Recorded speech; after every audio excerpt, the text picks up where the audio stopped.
Turnout में हमेशा जमातों को नुकसान होता है जो पब्लिक की बेस पे इलेक्शन जीतती है, क्योंकि जो आपे लगाने वाले या जाली वोट डालने वाले होते हैं उनको थोड़ी तादाद में काम करके कामयाबी मिल जाए, और जो जमातें डिपेंड करती हैं पब्लिक के ऊपर, वो अगर वहाँ पब्लिक का टर्नआउट कम हो तो वहाँ पे उनको प्रॉब्लम होती है। पाकिस्तान तहरीक इंसाफ के हवाले से लोगों ने कहा यार रिजेक्ट किया है कि वोट नहीं दिया, वो शहरी एरियाज जहाँ पर भरपूर आप जीते थे उसमें जमात इस्लामी के लोगों ने वोट दे दिया।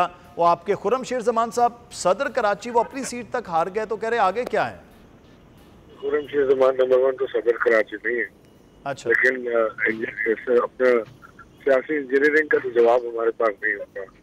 मैं आपको ये ऑनेस्टली बता रहा हूँ कि जो ये इंतखाबात हुए इसका खतरा ये था कि इंतखाब के बाद जो है ये इस तरह की कहानी शुरू हो जाएगी और ये रिजल्ट को होल्ड करके और RTS को बंद करके मैनुअल करके तो ये सारी चीजें कर रहे हैं आपके सामने। कोई आप निकालें कि जिस तरह से इन्होंने ये काम किया है, पीपल्स पार्टी की तो स्टैंडिंग है ही नहीं कराची में। सवाल ही नहीं पैदा होता कि पीपल्स पार्टी जो है वो तहरीक इंसाफ से ज्यादा वोट ले जाए, किसी सूरत नहीं हो सकता। इनके पास ये इलाकों में नहीं जा सकते लोगों के पास, और ये डब्बे में से इनके वोट निकल रहे। तो सर वो तो कहते हैं हमने मलीर में इमरान खान साहब को भी हराया था, अब वो चाहे किमाड़ी हो, लियारी हो, मुख्तलिफ जो डिस्ट्रिक्ट हैं पीपल्स पार्टी कहते हैं हम वहाँ से भी वो जीत के आ रहे हैं। और आप और ये भी आप पर मलीर में मैंने खान साहब की कैंपेन रन की थी जी। वो अब्दुल करीम बलोच जो है वो इमरान खान के कहा इमरान खान किधर, वो इन्होंने वहाँ पे भी इन्होंने दबा के डालने की, इन्होंने लोगों को मारा, इन्होंने अंदर से दरवाजे बंद कर अच्छा इन्होंने नया स्टाइल है। अब ये पुलिस वालों को साथ लेके जाते हैं, पुलिस वाले अंदर से वो खाली कराते हैं और इनके लड़के 10-15 मिनट 20 मिनट जो मिलते हैं उसमें दबा के टक्कर लगाते हैं। बाय द टाइम यहाँ पे आप कंट्रोल करने की कोशिश करेंगे यही दूसरी टीम कहीं और पे करती है। ये पब्लिक के जोर पे तो नहीं आ सकते, ये तो इसी तरह से ये लगता है। इमरान इस्माइल साहब ये भी कहा जाता है कि इमरान खान साहब जो हैं वो अगर किसी इलेक्शन से पहले कराची ना आए तो कराची की जो सिंध की तंजीम है वो इलेक्शन जीत नहीं पाती है।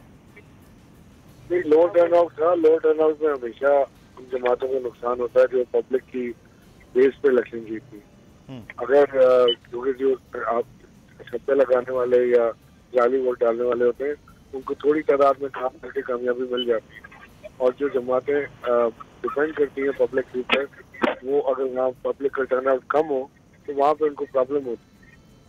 तो सर अब तो 12 इलेक्शन और जो नताइज आएंगे वो आगे लेकर चलना है, या फिर नताइज और इन चीज़ों से आप अलग होंगे? अगर साथ चलना है तो क्या जमात इस्लामी से बातचीत हो सकती है मेयरशिप के हवाले से? आई डोंट नो जी, अभी पार्टी ने डिसाइड करना है। अच्छा, कल खान साहब ने मीटिंग बुलाई है लाहौर में, तो वहाँ पे खान साहब ने डिसाइड करना है कि क्या तहरीक इंसाफ ने किसके साथ जाना है, अलहदा बैठना है, क्या करना है, हिस्सा बनना है सिस्टम का कि नहीं, तो खान साहब ने डिसाइड करना। अगर आपको ये वीडियो पसंद आई है तो सब्सक्राइब कीजिए और बेल आइकॉन को प्रेस कीजिए।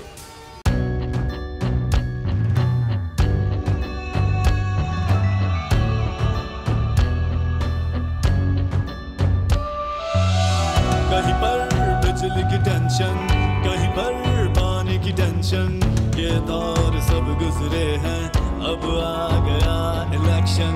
सुन सुन कर थक गए हुक्मरानों के ये राग, जाग पाकिस्तानी जाग, जाग पाकिस्तानी जाग, जाग पाकिस्तानी जाग, जाग पाकिस्तानी जाग, जाग पाकिस्तानी जाग, जाग पाकिस्तानी जाग, जाग पाकिस्तानी जाग, जाग पाकिस्तानी जाग, जाग पाकिस्तानी जाग। सब्सक्राइब करें और बेल दबाएं ताकि कोई खबर रह न जाए।